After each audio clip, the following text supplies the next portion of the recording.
Ayun,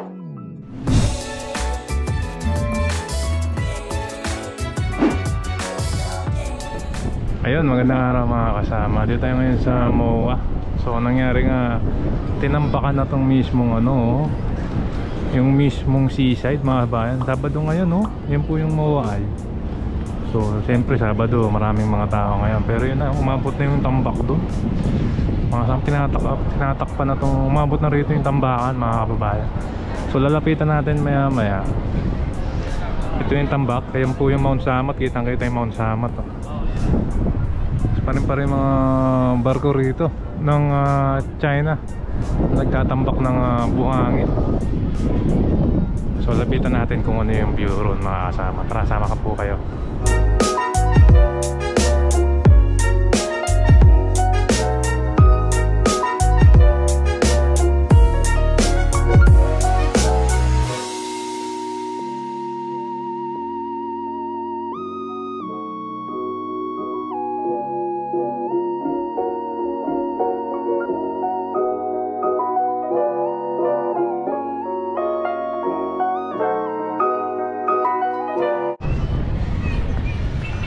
Ayan, so dito na tayo sa ano, sinaraduan na, kinurdunan na tong parting ito sa may love locks yan, oh. So sa tapat lang nito yung mismong tambak. Dito na tayo sa pinakagitna, oh. Ito na po yung tambak mga kasama, grabe.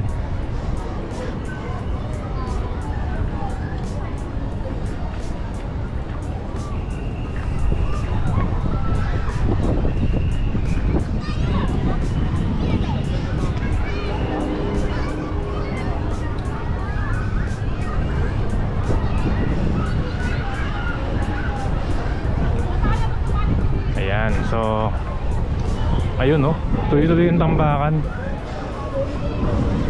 Bawal na po mag-drone dito, no? Tsaka nasa repair shop po yung ating drone. Kaya wala tayong drone shot. Pero yun nga, lalapitan na lang natin.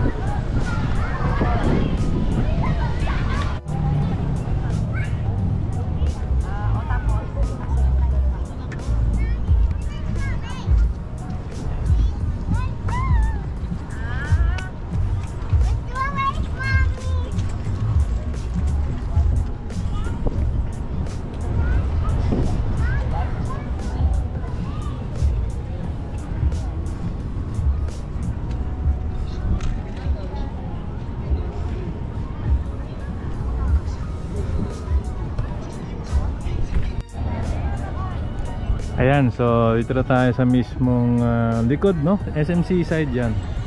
Palubog na yung araw, pero kitang kita natin parang may mga bagong isla rito, no? Sa Manila Bay. Dahil nga dyan sa tambak mismong tapat na tapat lang, no? Ilang metro lang to mga bayan, siguro ano lang to, mga wala pang 50 meters, nandun ka na sa kabila. So ayan, no? So yun, dun so tuloy-tuloy pa bandang Jokno yung pagtambak, zoom na lang natin. So ayan, sabihin na abot na rito. Abangan natin, no? Sabihin itong lugar na ito mawawala ito. Actually kaya pinupuntahan din to ng tao, kasi dahil nga sa view rito, kasi may dagat. Parang pag tinanggal nila to or magiging lupa rin to, parang dun sa CCP complex, parang pangit na. So kayo comment down below na lang kung anong masasabi nyo, no? Pero yan yung nangyayari rito ngayon. Ayan, burado na, kalmado lang. Bukas ang maraming tao rito kasi linggo.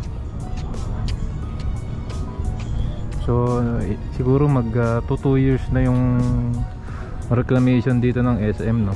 So ito na yung parang pinaka malapit na naabot ng reclamation na malapit dito sa MOA.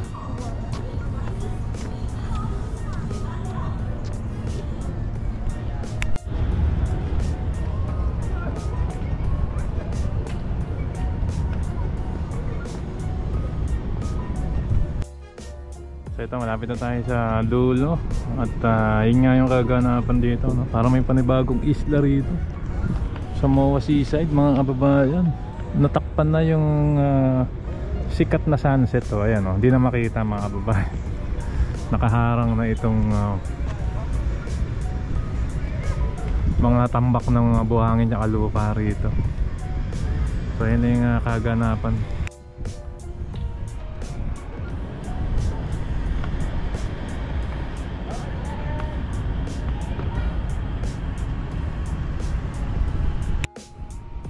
Okay mga bayan, hanggang dito na lang yung ating update, no? Nawala na yung magandang view rito. Palitan na nung tampak ng lupa. At ano masasabi nyo, no? Dito sa ginagawa ng SM. At di rin natin sure, no, kung mawala ba talaga itong nasa likod na tubig na ito. Lalong papang ito pag naging puro lupa na lang. Naalala nyo yung nangyari dyan sa likod ng CCP Complex, no? Yung view ng Seascape Village saka ng Lime Resort Hotel. Nawala na yung kanilang beachfront. Malamang ganito rin yung mangyayari pag tinanggal nila itong parte ng tubig dito, no? Ayan, yun lang po yung mga kaganapan dito mga kababayan. Siyempre kung gusto nyo itong video, ayun na niya ako po ay mag-like, mag-comment, subscribe, dito notification bell para updated kayo pag may bago tayong video. Maraming po salamat, keep safe at masarap maglakbay. See you po sa next vlog update mga kasama.